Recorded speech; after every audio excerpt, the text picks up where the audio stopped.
Hi, my name is Robert Ridley, and this is my presentation on the case study, A Good Teacher Turns Bad. The first category we're going to look at is problem identification and analysis. So what we know about the situation. So the school is located in a rural area. The principal is in her third year at the school. The teacher in question, Mrs. Horton, is a seasoned professional. She's a first grade teacher within the building. Mrs. Horton is a former teacher of the year within the school district. The principal noticed a change in Miss Horton's attitude and behavior in that third year towards the end of the year. Also, colleagues had discovered that there possibly might be some outside factors contributing to this change in behavior.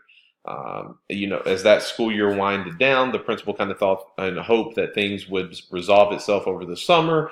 And as the new year started out, it seemed that way. It started out positive. The school was chose to pilot a new reading program, and this kind of is what brought about the notice and that changed behavior again, or that the behavior necessarily had not changed since the end of last school year. Mrs. Horton was not in favor of the program and actually berated some of the teachers who did favor it. A private meeting was set up with Mrs. Horton, but that did nothing to discourage her or her attitude towards other teachers. The principal then began receiving complaints about Mrs. Horton. Reports indicated that the teacher was verbally abusive during class, continually late to school, and refused to hold parent-teacher conferences in regards to the issues at hand. The principal did assure parents that regular classroom visits did not reveal any of this type of behavior, but the parents were still not satisfied with this outcome. So the superintendent and some school board members were notified of some complaints.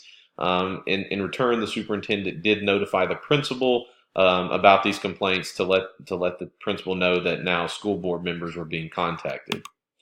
The parents were demanding that they be reassigned to another teacher.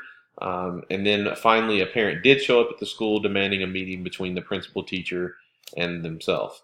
The principal did agree to this meeting, but would not change the schedule until after the meeting took place.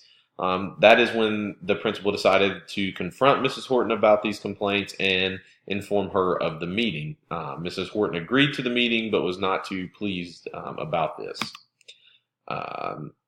Once the meeting took place, the teacher was not well prepared for the meeting. This, in return, frustrated the parent as they had taken off from work to be there. The meeting had to be postponed due to the teacher becoming confrontational when the parents started talking about some of the concerns that they had. The principal suggested, the meeting be postponed and assured the parent that there would be a phone call to follow up with the decision after a discussion with Mrs. Horton had taken place.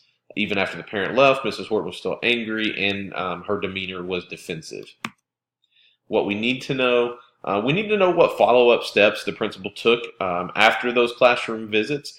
We need to know if students were interviewed in this process to help determine the climate. We need to know if there was any action plans put in place. We need to know the context of those post-meeting conversations. And we also need to know if the principal had talked with Mrs. Horton prior to the parent coming in about these complaints that had been coming in. I think that could have helped in some of this in this situation. So as far as the problem identification goes, the problem is that the teacher's behavior had changed dramatically at the end of the school year and leading into the new school year. Parents are now becoming disgruntled about this verbally abusive climate within the teacher's classroom and are making formal complaints not only with the principal but with school board members and the superintendent. Category 2, we're going to look at the proposed plan of action. Step 1, ensure all parents that you will look into this situation and actually follow up with them within a specified time frame. So let them know you're going to speak with the teacher and then follow up with that parent after you have had that conversation with the teacher, just to ensure them that you are addressing the situation. Obviously, then step 2 is you need to speak with that teacher about those complaints. I think speak with the teacher up front, right off the bat, is huge in this. That way, you're not delaying or waiting for the situation to erupt. You're going to kind of try to de-escalate the situation as soon as possible. And also just going to kind of discuss a plan to increase some positivity and morale within the classroom. There just could be some misinterpretations or things like that going on. So just having those conversations and laying out some strategies to increase some positivity and morale. I would also I would interview some of the students from Mrs. Horton's class to gauge the climate. I would do this with the admin team and not with Mrs. Horton present, so the students would feel comfortable in giving a true assessment of the climate of the classroom. Step 4, I would set up those conferences with the principal, teacher, and parent to discuss the situation. That way all parties involved know that you do care about the student's success, because that's the main reason why we do what we do. Everything that we do should have the kid's best interest at mind. So setting up those parent-teacher conferences, I think, are vital.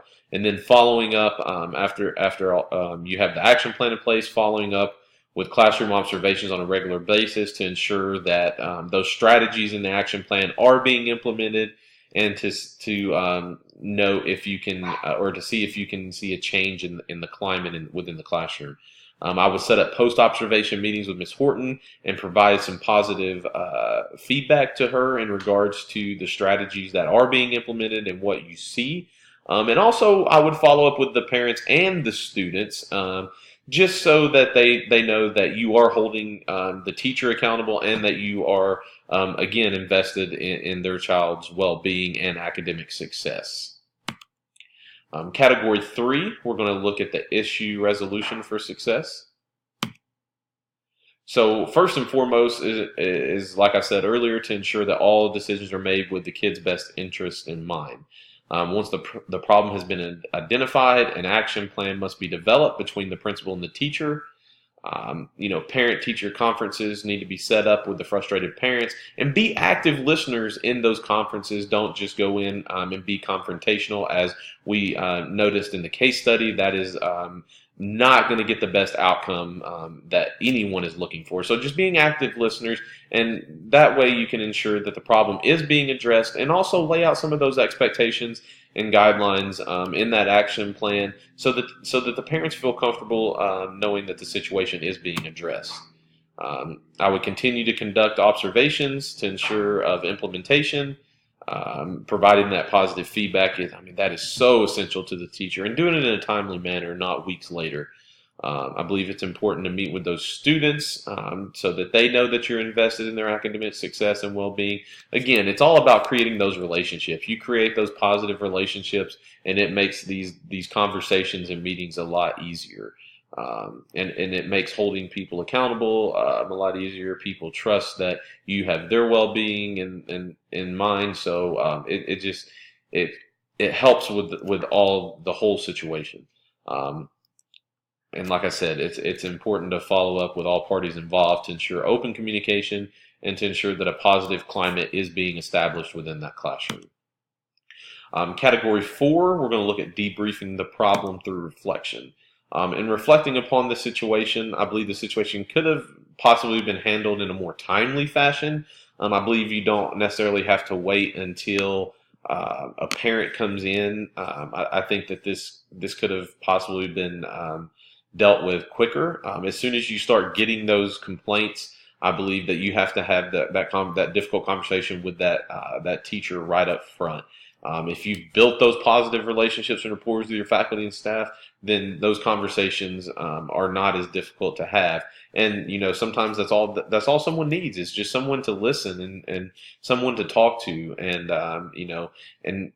the case study didn't necessarily elaborate on how the situation was resolved.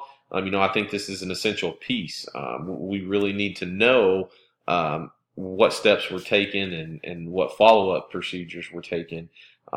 But it is, if you have that conversation and lay out a plan up front, I believe it just it alleviates a lot of that, alleviates some of those disgruntled parents.